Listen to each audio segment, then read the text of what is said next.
in terms of the press, etc. But I think probably I wouldn't have done it if I didn't think I could win. You know, if I thought I was going to be knocked out 9 people ago, I would have probably said I won't do it. Trump's words opened the broadcast like a thunderclap. He wasn't simply talking, he was declaring, reminding viewers that every move he made was rooted in the conviction that he alone could dominate the stage. The sentence was supposed to sound confident, even triumphant. But on this night, it became the spark that ignited the fire. Because sitting across from him was Jasmine Crockett, a woman known for her razor-sharp tongue and unwillingness to bow to power. She leaned forward, eyes fixed on Trump, and the studio air thickened. The crowd, the cameras, the moderators, all knew something explosive was about to happen. "Donald, you talk about winning like it's your shield," Crockett said with icy precision, "but what America deserves tonight is not your bravado. It's the truth about the deal you tried to keep hidden." The word deal cut through the studio like a blade. A murmur rippled through the audience. The moderators froze, unsure whether to intervene or let it play out. Trump adjusted his tie, forcing a smirk that didn't quite reach his eyes. "There is no secret deal," he replied, his voice louder than before. "This is just another lie, another witch hunt, and you're part of it." But the smirk faltered. For a moment, just a fraction of a second, Trump's expression shifted, not into anger, but into hesitation. That single flicker of doubt told viewers around the country that something beneath the surface was real. Crockett seized it instantly. "You can laugh at Obama, you can mock CNN, you can call me whatever names you want," she pressed on. "But tonight you cannot run from this." The tension was no longer political theater. It was confrontation, raw and unscripted. Trump had come ready to fight. Crockett had come ready to expose. And from the very first seconds, America understood this wasn't going to be another ordinary broadcast. It was the beginning of a takedown, live, unfiltered, unstoppable. The moderators tried to steady the moment, but the weight of Crockett's accusation could not be contained. The broadcast had been billed as a routine political debate, but within minutes it transformed into something far larger, a reckoning unfolding live.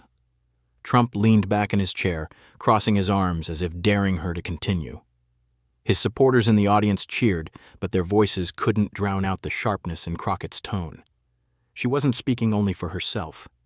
She was channeling years of frustration with Trump's evasions, the smokescreens, the endless denials. Other was born with a silver spoon in his mouth and helped his daddy in the family business.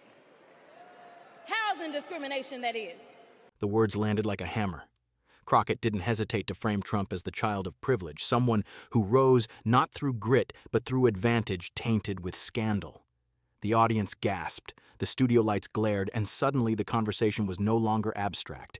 It was personal, pointed, undeniable. Trump snapped back, raising his hand to interrupt, but the moderators gestured for him to wait. For a moment he looked cornered, like a man unaccustomed to being told to hold his tongue. Crockett pressed forward. "This isn't about wealth," she continued. "This is about a secret deal that undermines the trust of the American people. A deal that never should have been made, and tonight, we will talk about it." Trump forced a laugh, but it sounded strained. "Secret deal? You're making things up just like you always do. CNN should be ashamed of letting you on their platform." But Crockett's eyes never wavered. She had come prepared, and the second she brought the deal into the spotlight, Trump had nowhere to hide. The tension inside the studio now felt combustible. Every word from Crockett was a spark, and every reaction from Trump was gasoline's. The moderators had lost control. The debate had become a duel.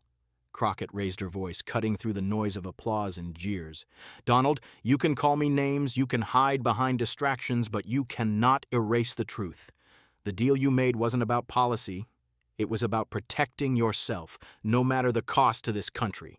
Trump leaned forward, finger jabbing the air. "That's false. A total lie. Nobody has ever exposed more corruption than me. And you?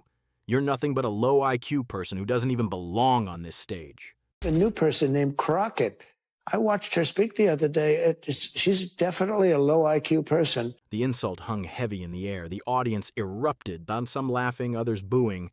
Crockett didn't flinch. Instead, she turned the insult back on him with surgical precision. "Low IQ?" she repeated, her voice sharp with disdain. "That's your line every time a woman stands up to you. But the reality is, this so-called deal you struck proves who's really afraid of exposure. A man with nothing to hide doesn't freeze when confronted with the truth." The crowd gasped. For the first time, Trump's face betrayed not anger, but hesitation. He shifted in his seat, his usual bravado faltering under the weight of Crockett's relentless pressure. She struck again. "You became a career criminal, Donald. 30 more felonies, 2 impeachments, and even a porn star to prove it, and yet you sit here pretending you're untouchable." Trump tried to cut her off, but his voice cracked against hers. The duel was no longer balanced. Crockett's words were landing harder, sharper, and more devastating with every passing second. The moderators called for order, but it was too late. The confrontation had spiraled beyond debate and into revelation. The studio reached a boiling point. Viewers across the country felt the weight of a revelation that could not be brushed aside. Crockett had been circling Trump like a predator, and now she was ready to strike. She leaned into the microphone, her tone lower, slower, every word deliberate. "Donald, you call this fake news, you call this a witch hunt, but you know exactly what deal I'm talking about. The documents, the signatures, the promises you thought would never see the light of day." Trump's jaw tightened. He opened his mouth to retort, but the words refused to come. For a split second, he froze, blinking rapidly as if searching for a lifeline that wasn't there. The silence was deafening, and then in desperation, he lashed out. I'll tell you what, CNN should be ashamed of itself having you working for them. You are a rude, terrible person. You shouldn't be working for CNN. Go ahead. His outburst ricocheted across the studio. Some audience members cheered, but many more gasped at the sheer panic bleeding through his voice. This wasn't confidence. It was defense. Crockett pounced. There it is, the real Donald Trump. Attack, deflect, insult, but never answer. Because if you answered, the truth would bury you. The moderators attempted to calm the chaos, but their voices were drowned out by the eruption of the audience. Viewers at home leaned forward in disbelief, watching a man who had once commanded the stage stumble in real time. Trump's hands trembled slightly as he gripped the lectern. Crockett didn't stop. "This is the moment you feared, isn't it? The moment when your shield of bluster collapses and all that's left is the deal you made behind closed doors." The camera zoomed in on Trump's face, catching every flicker of discomfort, every nervous glance. Crockett's words had cornered him, and America was witnessing it live. The studio had fallen into a rare silence. For once, Trump wasn't dictating the tempo. The man who prided himself on always having the last word was standing exposed, his voice trapped behind clenched teeth. Crockett turned directly to the cameras, bypassing Trump entirely. "This isn't just about one man's lies," she declared.